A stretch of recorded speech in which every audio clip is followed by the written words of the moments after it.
আপুনি যেটো পনপটীয়া প্ৰশ্ন সুধিছে এটো পনপটীয়া উত্তৰটো হ'ব এটো যিসকল ৰাজনৈতিক ভাৱে যিসকল চৰকাৰত জড়িত হৈ আছে তেওঁলোকে ৰাজনৈতিক মুনাফা আদায়ৰ কাৰণে এটা জাতিক টাৰ্গেট কৰি সেই জাতিখিনি ডিমৰালাইজ কৰি তেওঁলোকে নিজৰ ৰাজনীতিক যাতে ভৱিষ্যত দিনত বৰ্তাই ৰাখিব পাৰে তাৰে এটা গেম প্লেনিং চলি আছে কিন্তু আমি নিৰপেক্ষ দৃষ্টি চাবলৈ গ'লে এইখিনি হ'ব নালাগিছিল তো বৰ্তমান সময়ত এনেকুৱা ধৰণৰ চিন্তাধাৰা হ'ব লাগিছিল যে বেমাৰটো একচুয়ালি কোনো হিন্দু হওক মুছলিম হওক হেতু নামানে আমি নিৰপেক্ষ দৃষ্টিৰে চাব লাগিব মানৱীয় দৃষ্টিৰে চাব লাগিব বৰ্তমান সময়ে আমাক হেলথ ডিপাৰ্টমেণ্টক সহায় কৰা তথা প্ৰশাসনক ইন্টেলিজেন্সক সহায় কৰা আমাৰ দায়িত্ব আছিল তথা সেই মানুহখিনি এতিয়া বুজি নাপায় এতিয়া কিছুমানে এটা জাতিক টাৰ্গেট কৰি তেওঁলোকে ব্লেম কৰি আছে তো হেতু আমি দুৰ্ভাগ্যজনক বুলি ভাবি ল'ব লাগিব কাৰণ তাৰ পৰিপ্ৰেক্ষিতত বৰ্তমান যেটো পৰিৱেশ সৃষ্টি হৈছে হেতু আমি এতিয়া গ্ৰাউণ্ড লেভেলত কাম কৰি থকা মানুহ সংগ্ৰাম কৰি থকা মানুহ এতিয়া আমাৰ নিচিনা বহুতো লৰা আছে তেওঁলোকে যেটো সংগঠনৰ প্ৰতি আনুগত্য ৰক্ষা কৰি দেশ জাতিৰ স্বাৰ্থ তেওঁলোকে কাম কৰি আছে সেই লৰাখিনি আজিৰ দিনত ডিপ্ৰাইভ হৈ আছে তো মই ক'ব বিচাৰিছো যে এনেকুৱা ধৰণৰ এটা ভাল মেছেজ আহিব লাগে পৰিস্থিতিটো নিয়ন্ত্ৰণ কৰাৰ ক্ষেত্ৰত আমাৰ লৰাসমূহে বিশেষ ধৰণে উঠি আহিব লাগে বৰ্তমান সময়ত দেখা গৈছে যে হিন্দু অঞ্চলসমূহত প্ৰৱেশ নিষিদ্ধ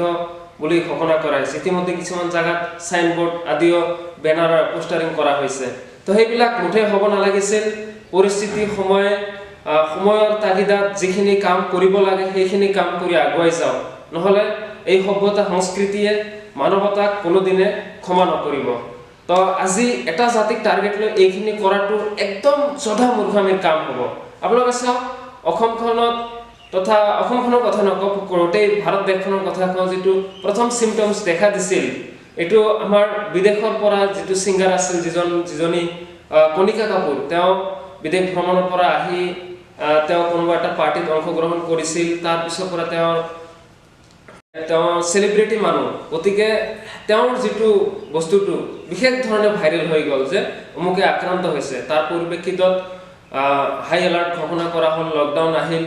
তো এই বেমাৰখিনি চীনৰ পৰা মূল যেটো হোম বুলি কোৱা হয় কৰোনা ভাইৰাছ তাৰ পৰা উৎপত্তি হৈছে গতিকে ইয়াৰ উৎপত্তি স্থান আজিৰ দিনত কিছুমানে কৈ আছে নিজামুদ্দিনৰ যেটো তোমাৰ মাৰ্কাছ তো হেতু ডাইৰেক্ট ব্লেম কৰি থকা হৈছে তো সেইখিনি বস্তু আমি বুজিব লাগিব তো মানুহে আজি সুযোগ পাইছে কাৰণ অসমত যিখিনি মানুহ ইতিমধ্যে আহি পাইছে যে তেওঁলোকে সব মুছলমান মানুহখিনি যে নিজামুদ্দিনৰ পৰা আহি থকা মানুহখিনি তেওঁলোকক টেষ্ট কৰি পজিটিভ ধৰা পৰিছে আকৌ তাৰ পিছত আৰু উন্নত মানৰ তেওঁলোকৰ স্যাম্পল লৈ টেষ্ট কৰাৰ পিছত কিছুমান নেগেটিভ ধৰা পৰিছে এই যে মাজৰ সময়খিনিত যেটা সেই মানুহখিনিক লৈ প্ৰচাৰ কৰা হ'ল যে তেওঁলোক পজিটিভ সেই পৰিৱেশটো লৈ গোটেই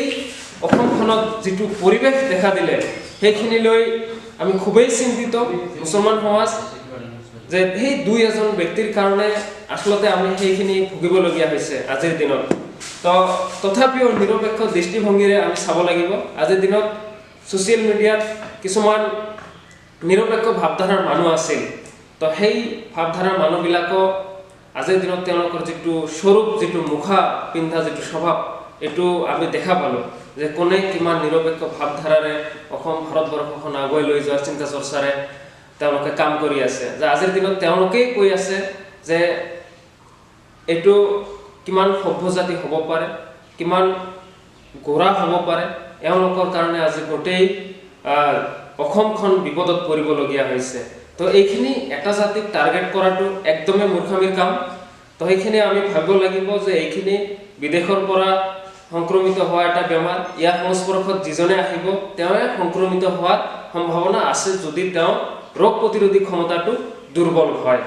তো এইখিনি আজিৰ দিনত মই পনপটীয়াভাৱে এইখিনি জনাব বিচাৰো যে সমাজক এইখিনি এটা মেছেজ দিব বিচাৰো আমি কেনেকুৱাকৈ কাম কৰিলে অনাগত দিনত এই বেমাৰটোৰ সৈতে আমি ভালকৈ যুঁজিব পাৰিম আজিৰ দিনত সোশ্যাল মিডিয়া হওক সামাজিক মাধ্যম তথা মেইন ষ্ট্ৰীম মিডিয়া যিমান আছে তেওঁলোকে হেতু বিষয়ত মাথা মাৰিব লাগিছিল যে ইমান দিন লকডাউন দিয়াৰ পিছত গোটেই ভাৰতবৰ্ষখন মানে ইমান দৰিদ্ৰ মানুহ আছে যিবিলাকে দুবেলা দুমুঠি খোৱাৰ কাৰণে তেওঁলোকে সাধাৰণ জীৱন যাপনত সংগ্ৰাম কৰি থাকিবলগীয়া হৈছে 21 দিনীয়া লকডাউনত তেনেহ'লে তেওঁলোকৰ অৱস্থাটো কেনেকুৱা হ'ব সেই বিষয়ত আমি মাথা মাৰিব লাগিছিল কিন্তু আজি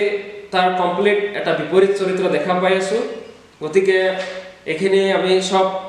এটা ভাল দৃষ্টিভংগীৰে আগুৱাই যাব লাগিব সেই মানুহখিনি